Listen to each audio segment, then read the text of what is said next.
Daily advocate Anjali Awasthi serial की update जानने के लिए आप हमारे चैनल सर्व एक्सप्लेन को सब्सक्राइब कर लें। वीडियो को लाइक शेयर कमेंट करें एंड प्लीज हाइप का बटन जरूर दबा दें। तो चलिए स्टार्टिंग करते हैं। आज के एपिसोड की शुरुआत में हम देखते हैं कि गिन्नी को सजाया जा रहा होता है। सानिया अंजलि के पास जाती है। वो कहती है, भाभी आप यहाँ पर क्यों हो, आप भी आइए हमारे साथ गाना गाइए। अंजलि सानिया को मना नहीं कर पाती। वो जाकर गाना गाने लग जाती है और वो अमन की यादों में खो जाती है। गिन्नी भी पूरी तरह सज जाती है और गिन्नी को किसी का फोन आता है। वो कहती है, जी क्या बोल रहे हो आप। वो कहती है, ठीक है मैं देखती हूँ। गिन्नी फोन काटने के बाद अंजलि पर इल्जाम लगाती है। वो कहती है, धर्मराज आहूजा जेल में है, इसकी जिम्मेदार तू है। गिन्नी कहती है, तू चाहती क्या है, तुझे कुछ नहीं मिलने वाला। तुम देखना तुम्हारी जिंदगी एक रेगिस्तान की तरह रहेगी, एकदम से वीरान। तुम्हारी जिंदगी में कोई भी इंसान नहीं आने वाला है, ना तो तुम्हें सुख मिलेगा ना ही आराम मिलेगा। तभी सादिका कहती है, प्यार तो इसने एक बार किया ही था, प्यार नौटंकी की थी,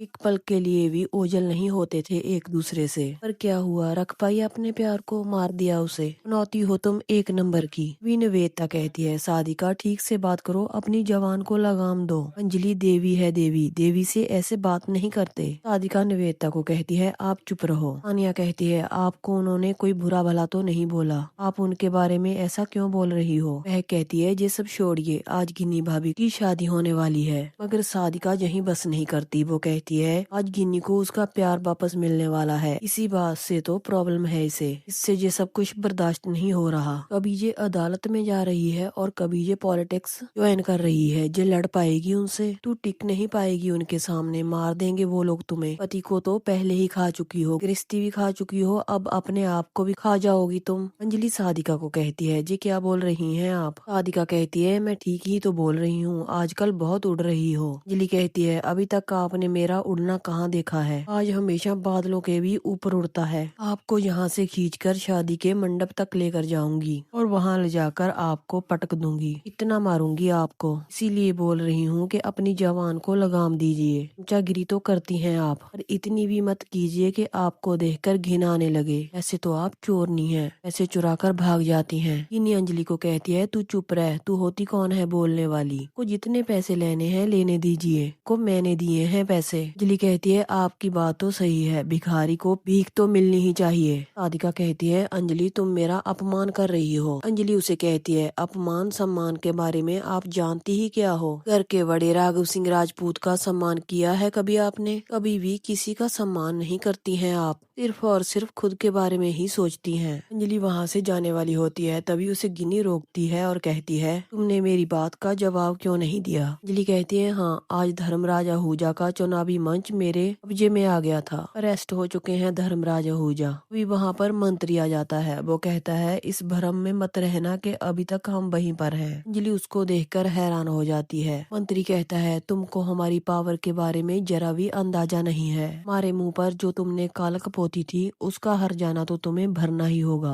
हमारी ये बात हमेशा याद रखना। प्रकाश कहता है, छोड़िए इनको सर। मंत्री गिन्नी को कहता है, ये लीजिए आपका छोटा सा तोहफा, इसे पहनकर एकदम रानी लगेंगी आप। मंत्री गिन्नी के कान में पूछता है कि आपके पिताजी कहाँ हैं। गिन्नी उनको बताती है कि राघव सिंह राजपूत जी के कमरे में है। मंत्री कहता है, ठीक है उन्हें लेकर जाएंगे हम। गिन्नी भी हाँ कह देती है। गिन्नी कहती है, लेकिन मंत्री जी, अगर मंत्री उसे कहता है, अगर आपने पीछे से हमें रोकने की कोशिश की तो यहाँ पर गोलियां चलेंगी, बहुत खून बहेगा तुम्हारे बाप का, हमारे कब्जे में रहेंगे। तभी महक कहती है, इतनी क्या बातें हो रही हैं, नई नवेली दुल्हन बनने वाली है ये। बेशरम मंत्री कहता है, शादी के बारे में कुछ टिप्स दे रहे थे हम। अंजलि कहती है, जिन्होंने इतनी सारी लड़कियों की जिंदगी बर्बाद कर दी, अब वो शादी के बारे में समझा रहे हैं। अंजलि मंत्री को कहती है, निकल जाइए यहाँ से, मुझे घिन आ रही है। प्रकाश कहता है, इस नफरत को पाल कर रखिए, काम आएगी। वो मंत्री को कहता है, चलिए। मंत्री अंजलि से कहता है, एसीपी की ट्रांसफर के बारे में बात कर ली है हमने, हो सकता है इलेक्शन के पहले ही हो जाए, फिर तो तुम अकेली पड़ जाओगी और हमसे इलेक्शन हार जाओगी। फिर हमने तुम्हारे मुंह पर कालक पोत कर यहाँ से दौड़ाया नहीं तो हमारा नाम भी धर्मराज आहूजा नहीं है।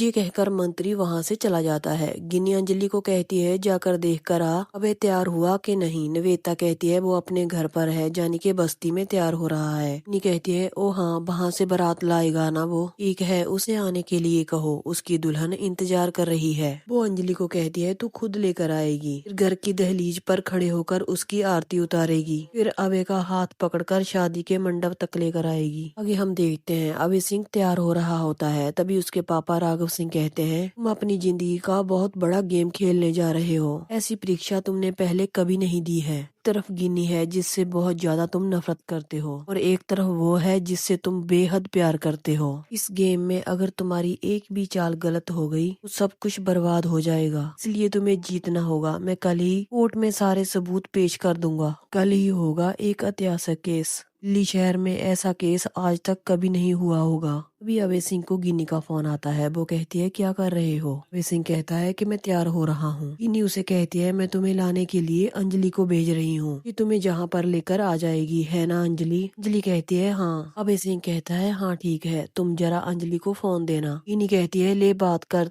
अपने होने वाले जीजा जी से। अंजलि फोन ले लेती है। अभय सिंह उससे कहता है अंजलि आई लव यू, तुम यहाँ पर आ जाओ, तुम्हारे लिए शादी का जोड़ा तैयार है और मैं भी तैयार हूँ, तुम मेरे साथ चलना, फिर देखना मैं क्या करता हूँ। आज का दिन मेरे जीवन में सुनहरी अक्षरों से लिखा जाएगा। अभी अभय सिंह से राघव सिंह फोन ले लेते हैं। वो अंजलि को कहते हैं तुम डरना मत, तुम घबराना मत, तुम्हें लड़ना होगा, तुम यहाँ पर आ जाओ, सब तुम्हारा इंतजार कर रहे हैं। ये कहकर राघव सिंह फोन काट देते हैं। राधिका कहती है जाओ जाओ, जाकर देखो कैसा लगता है जब अपने ही प्यार की शादी अपनी ही आंखों के सामने किसी और के साथ हो जाती है। निवेदिता कहती है अबे तो उसका प्यार कभी था ही नहीं। राधिका कहती है था, बिल्कुल था, तभी तो इसने गिन्नी का घर तोड़ दिया था। शैतान है जी एक नंबर की, जितनी सीधी दिखती है उतनी है नहीं, लेबी की तरह बिल्कुल टेढ़ी है, जिसको ये जानता है इस दुनिया में अभी तक पैदा ही नहीं हुआ। अंजलि उसको कहती है बहुत पटर पटर करती हैं आप, बहुत चलती है आपकी जवान, किसी दिन आपके हलक से यही जवान खींच दूंगी मैं। अंजलि गिन्नी को उसका फोन देती है और वहाँ से जाने लगती है। गिन्नी उसे कहती है अमानत है अभय सिंह मेरी, बहुत संभाल कर लाना उसे, देखना मंडप तक लाने में कोई गलती ना हो, वरना दिल्ली शहर में आग लगा दूंगी मैं। अंजलि वहाँ से चले जाती है। आगे हम देखते हैं आरती रो रही होती है। उसके पास वेद आता है।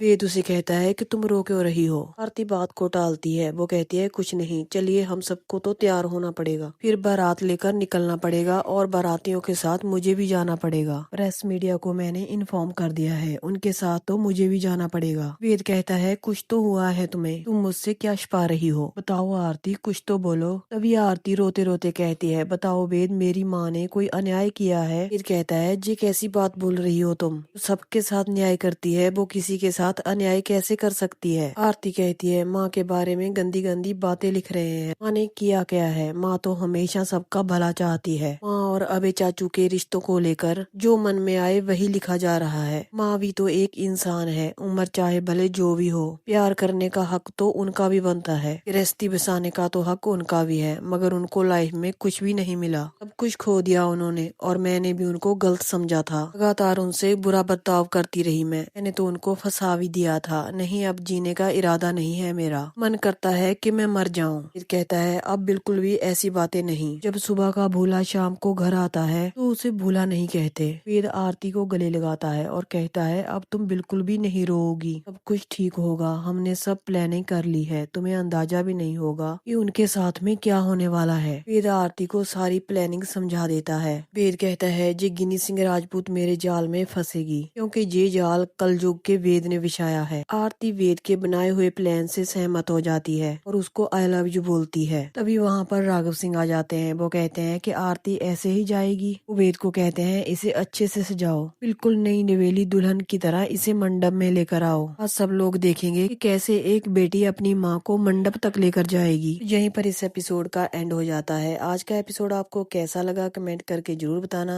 नेक्स्ट एपिसोड की अपडेट जानने के लिए आप हमारे चैनल को सब्सक्राइब जरूर कर लें। कल का एपिसोड बेहद धमाकेदार होने वाला है, क्योंकि कल अंजलि की शादी होने वाली है।